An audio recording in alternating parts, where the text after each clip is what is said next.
Welcome to day 10 of 30 Days of Creativity. I'm Pam Hammerling, and today's project is making an envelope. Now, I know in other days I have said, oh, this is really fast and this won't take long, and then of course the video goes on and on and on and on. So, truly, I am being serious. I am so honest this time. It is a really vast project. So, you are going to make an envelope, because I don't know if you remember on day 7, I had you write a note card and I came up with all the excuses that you would have to not send a note card to someone. And one of them, I realized later, was I don't have an envelope. Well, guess what? Today I'm going to teach you how to make an envelope. Now, you do have to have an envelope to trace it from. But what I am saying is, look through your recycling bin, because even if it's just a size 10 long, the long business size, you can still make it. Or you can use the envelope that someone has sent you a bill or something else in. It doesn't have to be a fresh envelope that you trace. Believe me, if you do not have an envelope today, you will have one tomorrow or the day after tomorrow, because you get mail even if you don't get a lot of mail. So here are the 2 envelopes that I will make in the project today. And the size that I used, which is probably on the large size, was this right here. It's an A7. It's fits a 5 by 7 greeting card, and it's about 5 1/4 by 7 1/4. So it's a little bit on the larger side. So I had to look for bigger papers. But if you did like an A2 or a small, I don't know what those are, but if it's a much smaller card, you don't have to do it this big, is my point, I guess. So, and then basically we just open it up and use it and trace around it. So, some ideas that you can use to make your envelope. If you have some wrapping paper, that's a great option. Once again, the old maps are really, they're so good. They make such cool stuff. Highly recommend you find some old maps. If you don't have any, obviously that's fine. And you can't go to the thrift store right now, so sorry. You can do that at another time. Here's some more. This is actually, I use it as wrapping paper, but it's actually kind of like a vintage wallpaper that I found at the thrift store too. It's got a really cool feel to it, and it's very heavy, but I like using for wrapping paper. I try not to use traditional wrapping paper. I use like book paper or like that vintage wrapping paper or things like that. So some other things you could use were those large books that you could tear out of, that music paper, large book paper.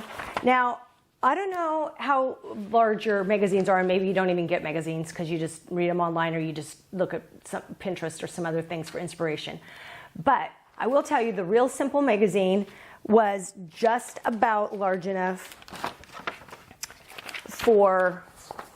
to fit this, and I think you could modify it. So I didn't find many, because obviously most of them have words and stuff, but I did find a few in there, and even though this has some words, I thought the pairs were so cute that would make a really fun envelope, and you could maybe, I don't know, the words wouldn't matter. So that's that.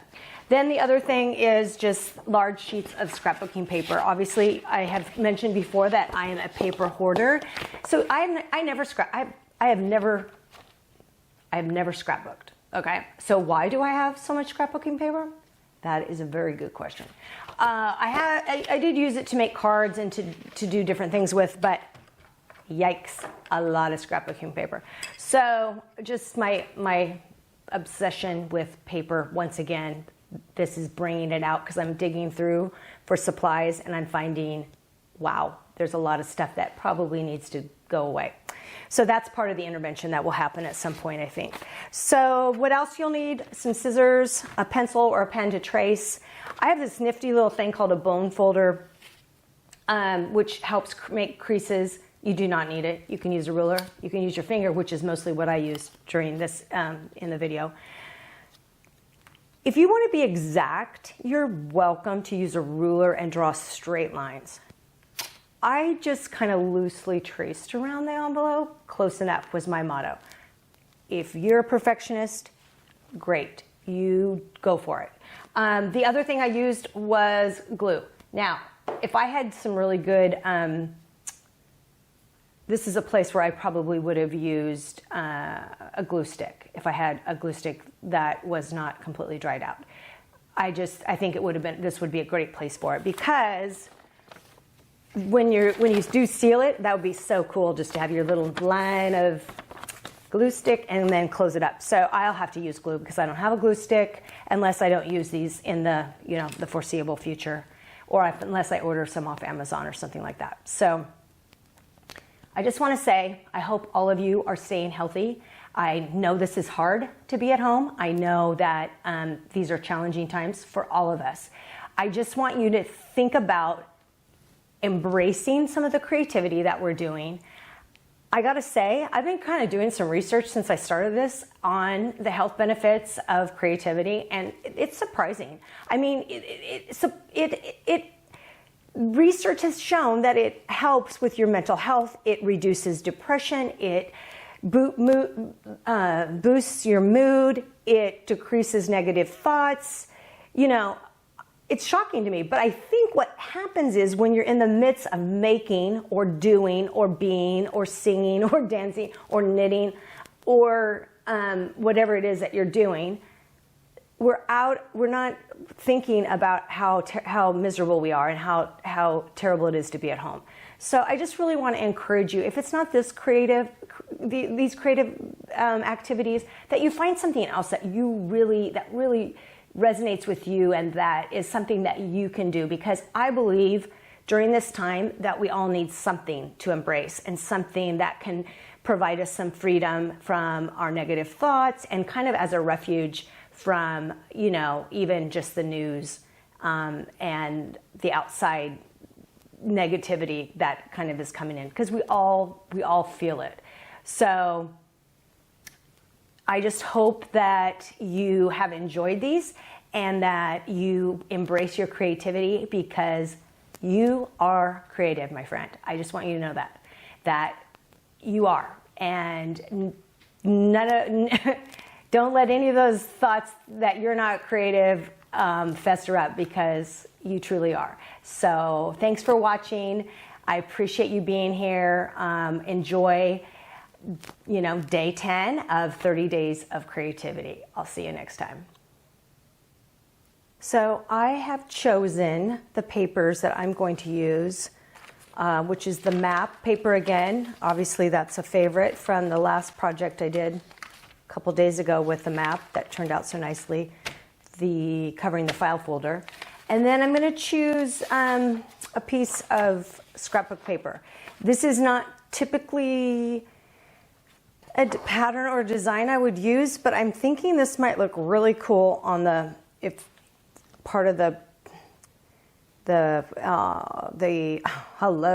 envelope is over here. I don't know. The way I lay it out I think it might look very interesting. So let's start with the map. And the first thing we're going to do is lay the map out on the opposite side, because I don't think it really matters. No, the first thing we're going to do is this is the 5x7 envelope. I'm just going to, and you could use any size, which I think I mentioned before. And this is a little bit larger, it's for a 7x5 card, which would be, so it's 7 1/4 by 5 1/4. So it's a little bit bigger. So you could do, smaller, and it would be easy. You could use smaller pieces of paper, obviously. Okay, so first I'm just going to tear it apart carefully so that I just want to trace it. I think there actually are gizmos that will give you a pattern for an envelope. I think I've seen those at the craft store, but obviously none of us are at the craft store right now. So, and even if we were, I doubt we'd be buying an envelope maker. So this is a fun project, because you guys are going to be writing notes and cards to people, and they're going to be so happy, because I forgot to mention in the last video when I said write a note card, your other excuse would be like, I don't have an envelope. So then I was like, oh, this would be so good. I'll do a envelope tutorial. Okay, so let's see. So this will be the front. I think if I do it this way, you know, I'm not very good with backwards. Maybe if I turn it over, because I want to write on it anyway. Yeah, so that would be the front. So, okay, I'm a little confused, but not, you know, not too bad. So I'm going to line this up at the bottom so there's less cutting, and maybe even go clear to the side here. Then I'm going to trace around it. And I'm going to do that for this and cut it out, and then I'm also going to do it for the scrapbook paper, and then I'll do that quickly because you guys are smart and you know how to trace and cut, and then we'll come back and talk about the rest of it.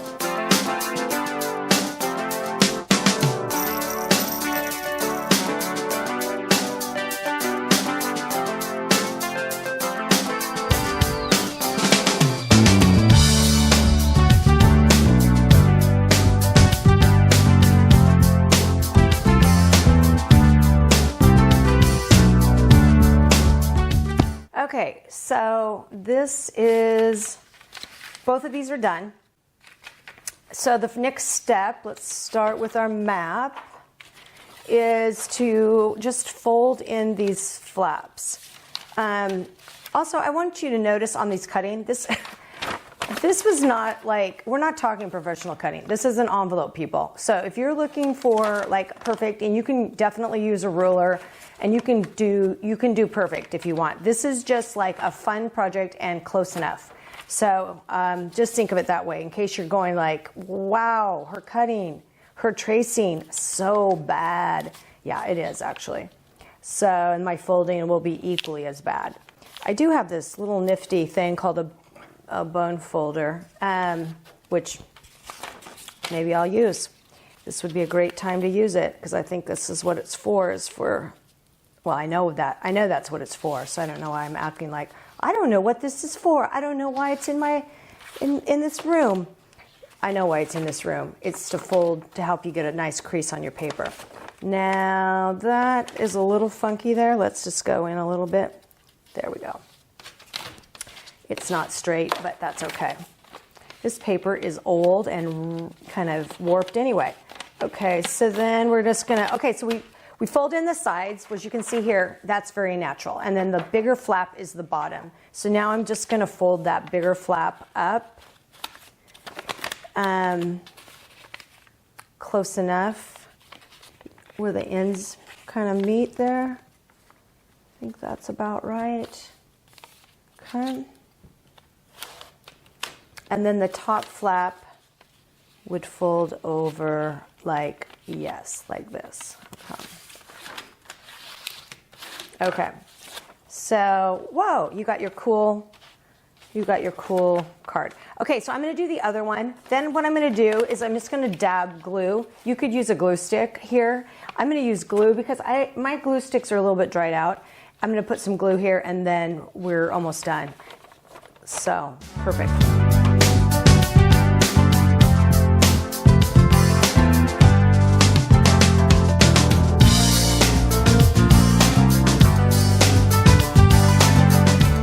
Okay, so you see how fast that was? That really was fast.